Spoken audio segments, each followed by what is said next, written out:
valorização do profissional da educação escolar. Os professores do município sabem também a importância que tem esse parágrafo 7º do artigo 3º da LDB, né? Da importância que tem a valorização do profissional de educação escolar dentro dessa lei maior que é a LDB. Então eu cito isso, senhores, para começar aqui já dizendo que esse espaço é um espaço legítimo, é um espaço de educação e é um espaço, sim, de se fazer o debate político sobre a realidade que nós vivemos. Então, a partir disso, eu queria, como professor de filosofia, e aí, como já foi professor de sociologia, falou que se pensa a sociedade, nós pensamos os conceitos, né? Pensamos os conceitos e pensamos os sentidos desses conceitos e como eles orientam eventualmente a nossa realidade. E aqui o professor Carlos Nassaro falou de neoliberalismo. O professor Guilherme, que me antecedeu, também falou de neoliberalismo. Mas eu pergunto, será que vocês aqui, será que todos nós aqui temos clareza do que significa exatamente neoliberalismo? Quem souber aqui, fala assim, não, eu sei aqui. A gente tem claro para nós aqui esse conceito, mais ou menos? Mais ou menos.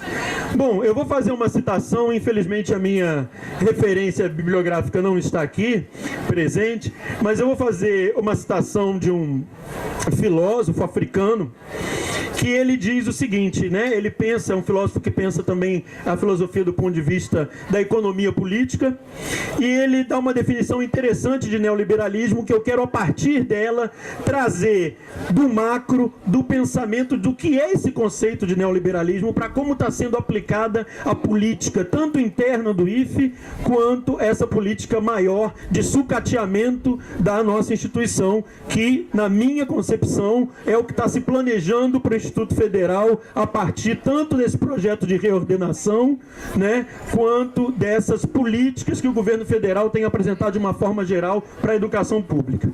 Então ele diz o seguinte: por neoliberalismo, né, ele vê o neoliberalismo não como um sistema econômico meramente, mas um momento histórico. Ele diz, por neoliberalismo, entenda-se uma fase da história da humanidade dominada pelas indústrias de silício e pelas tecnologias digitais.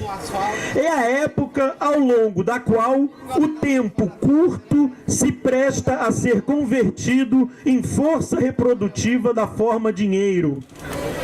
Tendo o capital atingido seu ponto de fuga máximo, desencadeou-se um movimento de escalada. O neoliberalismo baseia-se na visão segundo a qual, sublinho eu aqui, a visão segundo a qual todos os acontecimentos e todas as situações do mundo vivo podem ter um valor de mercado. Todas as situações do mundo vivo podem deter um valor de mercado. Esse movimento caracteriza-se também pela produção da indiferença, a codificação paranoica da vida social em normas, categorias e números, assim como por diversas operações de abstração que pretendem racionalizar o mundo a partir de lógicas empresariais. Ou seja, o neoliberalismo é um momento histórico, né? É um estágio do capitalismo, que não é mais o capitalismo industrial, não é o capitalismo meramente comercial, é o capitalismo financeiro, como já disse o professor Guilherme aqui anteriormente. Mas esse capitalismo financeiro que tem como ponto fulcral, né, como ponto central, como o mais importante, a financiarização, ou seja, o lucro dos bancos, ele perpassa todas as nossas relações. E a busca é justamente para transformar todas as coisas em mercadoria, como colocou o nosso professor Guilherme. Ou seja, desde as nossas relações pessoais, desde as nossas escolhas mínimas, tudo, inclusive a educação, passa a ter um valor de mercado. Ou seja, a educação, ela não é mais como nós estamos estudando lá o pessoal do segundo ano está estudando lá no trabalho de direitos humanos. A educação, ela não é mais um direito inalienável, ela não é um direito humano, ela não é algo que nós temos, né, direito por vivermos numa sociedade. Ela passa a ser uma mercadoria, e como mercadoria ela pode ser vendida, ela pode ser comprada, ela tem um valor. Ora, essa lógica, ela perpassou todos os continentes, todos os governos, todos os países. E aqui no Brasil, Latim, a gente sabe que nós tivemos uma certa resistência durante algum tempo a uma radicalização, né, dessa política neoliberal. E nesse momento o ataque aos IFES, e aí, como eu disse, eu quero voltar lá no que disse o professor Guilherme, o ataque aos IFES, ele tem uma lógica. Ele está dentro de um plano maior de governo, desse governo que surge a partir de uma quebra da normalidade democrática em 2016, de um golpe parlamentar, midiático, jurídico que aconteceu em 2016. É importante que se diga isso com todas as letras. E a partir daquele momento se instaura uma nova política, uma política que, como está expressa no programa lá de Temer, do PMDB, da Ponte para o Futuro, tem, abre aspas, isso é do próprio programa deles, a privatização radical, a privatização total daquilo que se chama Estado varguista, ou o Estado, né, esse Estado que a gente preza e que a gente defende, que seja um Estado que dê conta da educação, da saúde, da cultura. Então há um projeto político, esse projeto que passou pela PEC 95, de teto de gastos, e que está inviabilizando cada vez mais o funcionamento da nossa área de educação, né? Casado ao fato de que, além da gente não poder gastar mais do que aquele valor de 2,1, a gente tem que lembrar que o 2,1 já é menor do que a gente precisava, que era 3,7 bi. Ou seja, a gente está congelado por baixo. E ao mesmo tempo há um processo de ampliação das matrículas. Ou seja, você amplia a matrícula, você diminui o valor, né, que recebe. Obviamente, gente, não é preciso ser um gênio da economia para perceber que isso vai levar a um processo de sucateamento. Não é preciso ser um gênio da economia para perceber que isso vai levar a um processo onde nós vamos ter que começar a cortar despesas.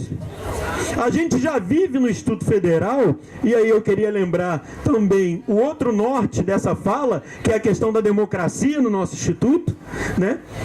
A gente já está vivendo um processo, como falou o professor Guilherme aqui, que já está levando o Instituto viver em condições de precarização da oferta do ensino. Quando vocês, na hora do intervalo, não têm condições de ir para a biblioteca. Quando o pessoal do curso noturno não pode frequentar a biblioteca, porque, né, o nosso reitor pro tempore, que não foi o nosso reitor eleito, simplesmente quebra um acordo que havia, né, com os técnicos administrativos no sentido da sua flexibilização da carga horária, agindo não só de maneira autoritária, mas revanchista, pequena, mesquinha. E aí nós entramos em outra pauta, que é a pauta da reorganização. Nós recebemos ontem os slides, porque há um certo fetiche do PowerPoint, as pessoas veem um slide bonitinho, né, uns pontinhos ali e tal, mas quando você vai ler, é de uma superficialidade gritante. É de uma superficialidade. O argumento básico é a distância territorial impede a eficiência do funcionamento da instituição. Ora, a UNEB tem 28 campos. espalhados por todo o estado. Funciona muito bem, obrigado. A Unesp, que é a universidade onde eu me formei em São Paulo, Universidade Estadual Paulista, tem 24 campos espalhados no estado de São Paulo. Também funciona lá com as suas dificuldades, né? Também com o seu governo, um governo complicado que eles têm para lidar, mas funciona muito bem, obrigado, há muitos anos. Então, qual é o problema da eficiência do IFE? Não é o tamanho do Instituto Federal. Longe disso. O que é falta de vontade política de um governo que não tem a educação como norte, e aí eu volto novamente à fala do professor Guilherme, mas que tem como objetivo fortalecer um sistema privatista de educação, ou seja, o que quer dizer isso? É um sistema não só privado do ponto de vista de você ter que pagar para ter a educação, mas do objetivo da educação. Ou seja, o nosso objetivo, o objetivo da educação não é apenas formar cidadãos, né? Porque a gente fala de formar cidadão para o mundo do trabalho. Então nós temos os dois aspectos, né? O objetivo do governo não é mais formar cidadão para o mundo do trabalho, mas é formar trabalhadores de preferência precarizados e de preferência sem visão social para trabalhar de preferência ganhando pouco e reclamando menos ainda. Então é esse o objetivo maior. Então a gente tem que pensar que há um projeto para além disso.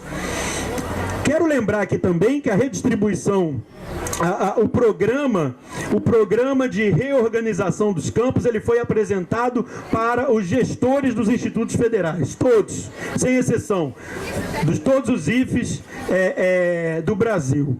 E soltou uma nota, eu queria ler essa nota aqui, ela é curtinha. Saiu uma nota dizendo exatamente a posição dos institutos federais sobre a proposta do governo de reorganização do IFE. Então eu vou ler para vocês, é bem curta. É uma nota do Conselho Nacional das Instituições da Rede Federal e Educação Profissional, Científica e Tecnológica.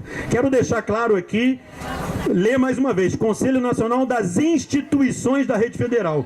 Não é uma nota de um Conselho Nacional do Movimento Sindical, não é uma nota do Conselho Nacional dos Professores. Não, das instituições, ou seja, dos gestores das instituições federais. Soltaram a seguinte nota: o Conselho Nacional das Instituições da Rede Federal de Educação Profissional, Científica e Tecnológica, CONIF, vem a público reiterar a defesa da consolidação das unidades já existentes, algumas ainda com lacunas a serem preenchidas, está entre as demandas prioritárias do colegiado, bem como esclarece que não pactua com quaisquer iniciativas que transponham o alcance da plena estabilidade dos campi em funcionamento. Sobretudo nessa fase de grande instabilidade política e econômica, seria desconexo, intempestivo e precipitado dividir ou reordenar os institutos federais. Desta forma, o CONIF diverge enfaticamente dessa possibilidade, cuja proposta está sendo conduzida de maneira isolada pela Secretaria de Educação Profissional e Tecnológica, CETEC, do Ministério da Educação, e sobre a qual, até o momento, o colegiado não foi oficialmente informado. O Conselho esclarece ainda que todas as instituições e unidades anteriormente implantadas foram concebidas a partir de um processo participativo para garantir a oferta qualificada de educação profissional e tecnológica pública nas diferentes regiões brasileiras. Portanto, considera-se imprescindível que essa metodologia de trabalho seja preservada, de modo que todos os entes envolvidos possam contribuir para o fortalecimento da rede federal como um projeto de Estado. Sendo assim, o CONIF se posiciona contrário às interferências na atual distribuição dos campi, o que impactaria principalmente nas comunidades locais, e reivindica participação na construção de futuras propostas de crescimento da rede federal, desde que isso ocorra democraticamente e em momento propício, início após a plena consolidação das instituições já implantadas, o que significa adequações de orçamento, infraestrutura e quadro de pessoal. Por que eu estou lendo isso, gente? Porque essa nota do CONIF, essa nota do Conselho Nacional das Instituições Federais, que vai contra esse processo de redistribuição, ele, estranhamente, o Instituto Federal Baiano, por meio do seu reitor pro tempore e do seu reitor eleito, é bom que se diga, lança uma nota que vai exatamente no sentido contrário daquela que todos os institutos federais brasileiros disseram. Enquanto todos os IFES do Brasil percebem a armadilha, inclusive o CONIF deixa claro, olha, esse é um momento de instabilidade política, reconhece que nós estamos no final do governo de um mandato que já é, por si só, ilegítimo, já é contestado, tem alto grau de rejeição, estamos no final de um mandato e o IFE baiano é a única instituição que lança uma nota dizendo, não, nós queremos sim a redistribuição. Vou ler a nota do Instituto Federal Baiano que destoa de todas as instituições federais. Ele diz, vou ter que ler para vocês, gente. Caminhando para a conclusão. Então eu vou ler só o último parágrafo. Ele diz, mais de uma vez, né, eles deixam claro na nota duas questões. Primeiro, os dois reitores participaram da reunião, para deixar claro que é um projeto conjunto, né, além do reitor do IFBA. E a segunda coisa, eles repetem a nota oficial do MEC, dizendo que a extensão territorial, os aspectos demográficos, etc. e tal, ou seja, simplesmente é um copia e cola. Se você for ler o que o MEC propõe, você vai ver que a nota do IFE baiano pega, inclusive, trechos do próprio MEC. E eles dizem aqui, nesse contexto, o reitor do IFBA, o reitor pro tempore do IFE baiano, entendem que a proposta de reordenamento dos institutos federais da Bahia deve ser apreciada como uma oportunidade de expansão no estado da Bahia, considerando-se as dimensões geográficas, os aspectos socioeconômicos e as demandas dos 27 territórios de identidade.